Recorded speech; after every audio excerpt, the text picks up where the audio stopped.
তোমাকে না আজ দারুণ হ্যান্ডসাম লাগছে। তোমাকে পেয়ে আমি ধন্য হয়ে গেছি। আমি হব শাহজাহান আর তুমি হবে আমার প্রেমের মমতাজ। ই রে শালা আমারটা দখল করে লিছে রে। ওয়েস্ট বেঙ্গলে মেয়ে পাইনি, শালা পুরো বর্ষে সাধারণ হইছে। দাদু তুমি এখানে কি হচ্ছ? একজন প্রাপ্তবয়স্ক ছেলে মেয়ে এই পার্কে যা করে এটা তোমার জানা নেই, আর থাকবেই বা কি করি? একটা মেয়েকে ভালোবাসি সেটাই তো বলতে পারো না।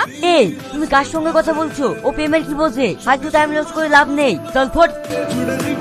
বৌমা, সেলিম এদিকে এসো। কিছু বলবো আব্বা? আমার একটা মেয়ে পছন্দ হয়েছে, আমি ওকে বিয়ে করতে চাই। মানে তো জানানোর দরকার ছিল, তা জানালাম। আব্বা আপনি কি বলছেন? এই বয়সে এটা আপনার ঠিক হবে? কোনটা ঠিক হবে আর কোনটা বেঠিক হবে সেটা বুঝার ক্ষমতা আমার আছে। আব্বা মা, এটা কি দাদু কোনো কাজ? আমি পাড়ায় মুখ দেখাতে পাচ্ছি না, এই বয়সে এসেছি। আব্বা এইসব আমি কি শুনছি? এটা করা কি তোমার ঠিক হবে? আমার কাউকে উপদেশ দিতে হবে না, আমি সামনের শুক্রবার বিয়ে করবো, এটা আমার শেষ কথা। কি রে এখানে বসে বসে কান্না করছিস কেন? শালা নিরালে বসে যে একটু কাঁদবো তারও উপায় নাই। তোকে বারে বারে বললাম তাও বললি নি, দেখলি তো ফসকে গেল। আমি কি করবো বল, ঘরের শত্রু বিভীষণ। দাদু এই যে এই কাজটা করবে আমি স্বপ্নেও ভাবতে পারিনি। আর সামনের তো কঠিন চয়েস। আমার মধ্যে একটা হ্যান্ডসাম ছেলে, তুই একটা বুড়োকে বি করছে। তো করবে না? তোর কি আছে? আর তোর দাদুর সাথে বিড়া করলে ছয় সম্পত্তির মালিক হবে শ্রাবণী, আর তুই তখন আঙুল চুষি বেড়াবি। তাই হলো রে ভাই। এই শাহিন চ।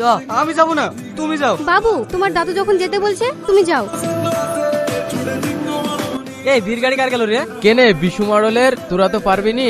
80 বছরের বুড়ু আই বড় মেয়ে বিকেল আসলো। চ বউ দেখে আসি।